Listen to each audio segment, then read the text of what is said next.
Business income है, rental income भी है, इंटरेस्ट इनकम भी है। डोंट वरी दोस्तों, आप लोग सही जगह पर आए हैं। नमस्कार दोस्तों, मैं Abhishek Bansal, chartered accountant, business associate and growth consultant, आपका अपने यूट्यूब चैनल पर स्वागत करता हूं। ये वीडियो डॉक्टर्स, प्रोफेशनल्स और बिजनेसमैन के लिए बहुत इंपॉर्टेंट है, क्योंकि इस वीडियो में हम लोग एचयूएफ के थ्रू टैक्स प्लानिंग और टैक्स सेविंग के मसले पर डिस्कस करने वाले हैं। तो आइए वीडियो को शुरू करते हैं। एचयूएफ एक बड़ा टॉपिक है, इसको हम लोग दो वीडियोस में डिस्कस करेंगे। पहली वीडियो में हम लोग डिस्कस करेंगे कि एचयूएफ क्या होती है, कौन कौन लोग एचयूएफ बना सकते हैं, कौन कौन लोग एचयूएफ का पार्ट बन सकते हैं और एचयूएफ कब अस्तित्व में आती है।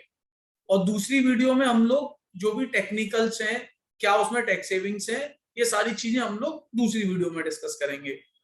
What is HUF? एचयूएफ की फुल फॉर्म है Hindu undivided family. Hindu undivided family के नाम को हम लोग संधि विच्छेद करके समझेंगे। सबसे पहला शब्द आता है हिंदू। हिंदू का मतलब क्या है कानून के तहत? हिंदू, जो लोग हिंदू धर्म का पालन करते हैं, बुद्धिस्ट धर्म का पालन करते हैं, सिख धर्म का पालन करते हैं या जैनिज्म का पालन करते हैं, इन चारों प्रकार के लोगों को हिंदू कहा गया है। अनडिवाइडेड फैमिली, अनडिवाइडेड फैमिली का मतलब क्या है कि जब पारिवारिक संपत्तियों का विभाजन ना हुआ हो, कंप्लीट विभाजन ना हुआ हो, तो उसको अनडिवाइडेड फैमिली कहा गया है। मतलब, तो अगर हम साथ में पढ़ें तो एचयूएफ का मतलब क्या हुआ? एचयूएफ का मतलब हुआ कि ऐसे हिंदू परिवार जिनका संपत्तियों का विभाजन ना हुआ हो, उन्हें एचयूएफ कहा जाएगा। इनकम टैक्स लॉ में एचयूएफ को एक सेपरेट लीगल एंटिटी का दर्जा दिया गया है। सेपरेट लीगल एंटिटी का मतलब है कि इनका अपना एक अलग अस्तित्व है। जैसे हर इंडिविजुअल्स को अपना पेन नंबर मिलता है, इसी प्रकार से एचयूएफ को भी एक सेपरेट पेन नंबर अलॉट होता है। तो इसीलिए इसकी एक सेपरेट लीगल एंटिटी है, इसको अपना खुद का पेन नंबर मिलता है, इसका आईटीआर फाइल होता है। जितने बेनिफिट्स इनकम टैक्स के, जितने इनकम टैक्स एग्जेम्पशंस एक इंडिविजुअल को मिलते हैं, वो एग्जेम्पशंस एक एचयूएफ को ही मिलते हैं। एचयूएफ का अपना बिजनेस भी हो सकता है, एचयूएफ अपने नाम में प्रॉपर्टी भी ओन कर सकती है। तो इसका मतलब है हम एचयूएफ में बिजनेस मतलब एचयूएफ में बिजनेस इनकम भी पार्ट बन सकती है, एचयूएफ में रेंटल इनकम भी आ सकती है, एचयूएफ में इंटरेस्ट इनकम भी आ सकती है। तो हमारी ये इनकम भी एचयूएफ का पार्ट बन सकती है। Who can part of HUF, मतलब एचयूएफ का हिस्सा कौन कौन लोग बन सकते हैं? Linearly descendant of common ancestor, मतलब एक पूर्वज के जो वंशज होते हैं वो एचयूएफ का पार्ट बन सकते हैं। उनके जो भी वंशज होंगे, उनके जो स्पाउस होंगे वो एचयूएफ का पार्ट बन सकते हैं। जो उनके बच्चे होंगे वो एचयूएफ का पार्ट बन सकते हैं। सबसे पहले हम लोग कर्ता को डिस्कस करेंगे। किसी भी एचयूएफ में सबसे बड़ा रोल कर्ता का होता है। कर्ता को एचयूएफ का मैनेजर कहा गया है। कर्ता एचयूएफ की प्रॉपर्टी और बिजनेस को भी मैनेज करता है।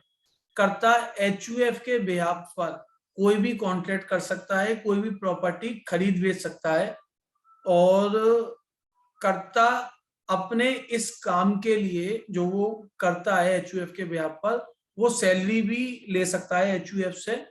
और कर्ता ये सारे काम एचयूएफ के इंटरेस्ट के लिए, एचयूएफ के को पार्टनर्स के इंटरेस्ट के लिए, एचयूएफ के मेंबर्स के इंटरेस्ट के लिए करता है। कर्ता के बाद, मतलब कर्ता की एक्सपायरी पर, जो कर्ता का बड़ा बेटा होगा तो वो कर्ता बनता है। अगर बड़ा बेटा एग्री नहीं है तो उसके बाद उसके जो दूसरे नंबर का बेटा होगा वो एचयूएफ का कर्ता बनेगा। अगर कर्ता का कोई भी बेटा नहीं है तो उसकी जो अनमैरिड डॉटर होगी वो एचयूएफ का कर्ता बनती है। कर्ता के बाद हम लोग डिस्कस करेंगे कोपार्टनर्स। कोपार्टनर्स वो होते हैं जिनका एचयूएफ की प्रॉपर्टी पर अपना राइट बाय बर्थ आता है। जैसे मिस्टर एक्स हैं, उनके बच्चे होते हैं वाई जेड, तो वाई जेड का जो राइट है एचयूएफ की प्रॉपर्टी पर बाय बर्थ से आएगा। तो एक्स की एचयूएफ पर जो वाई जेड हैं वो कोपार्टनर रहेंगे। हिंदू सक्सेशन एक्ट में अमेंडमेंट के बाद डॉटर्स को भी कोपार्टनर्स का रोल दिया गया है। मतलब डॉटर्स भी चाहें तो एचयूएफ की प्रॉपर्टी में अपना पार्टीशन डिमांड कर सकती हैं। एचयूएफ के मेंबर्स कौन कौन होते हैं? जो घर की बहुएं होती हैं, मतलब डॉटर इन लॉ, उनको मेंबर्स कहा गया है। Son in law and daughters children, इन लोगों को एचयूएफ में मेंबर कहा गया है।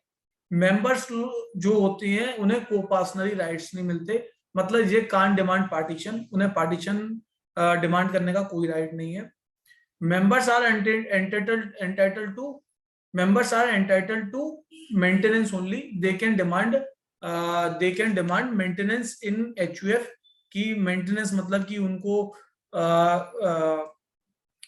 फूडिंग के लिए पैसा मिल सकता है, उनको क्लॉज के लिए या मैरिज के लिए या इस प्रकार के कामों के लिए पैसा मिल सकता है एचयूएफ से। When the HUF come in existence, मतलब HUF अस्तित्व में कब आती है? HUF जब भी किसी इंडिविजुअल की शादी होती है तब उसकी एचयूएफ अस्तित्व में आ जाती है, क्योंकि पहले वो पर्सन सिर्फ एक इंडिविजुअल था, शादी होने के बाद एक फैमिली क्रिएट होती है, तो जब एचयूएफ अस्तित्व में आ जाती है। इसमें हम लोग दो इंपॉर्टेंट पॉइंट और डिस्कस करेंगे, ये स्पेशल पॉइंट्स हैं, इसमें ज्यादातर क्वेरी रेज होती हैं। क्या डॉटर्स फादर्स की एचयूएफ में शादी के बाद भी एज अ कोपार्टनर रहती हैं? तो इसका जवाब है यस। मतलब डॉटर्स शादी के बाद भी अपने फादर की एचयूएफ में कोपार्टनर रहती हैं, वो अपने हस्बैंड की एचयूएफ में एज अ मेंबर का रोल प्ले करती हैं और फादर की एचयूएफ में कोपार्टनर रहती हैं। दूसरा पॉइंट, यदि कोई एचयूएफ का मेंबर अपना धर्म परिवर्तन कर ले तो क्या वो स्टिल एचयूएफ का पार्ट रहेगा? नहीं। अगर कोई मेंबर अपना धर्म परिवर्तन कर लेता है तो वो एचयूएफ से बाहर हो जाता है, फिर वो एचयूएफ का पार्ट नहीं रहता। और किसी को इस टॉपिक पे कोई भी सवाल हो तो वो कमेंट बॉक्स में मेंशन कर सकते हैं।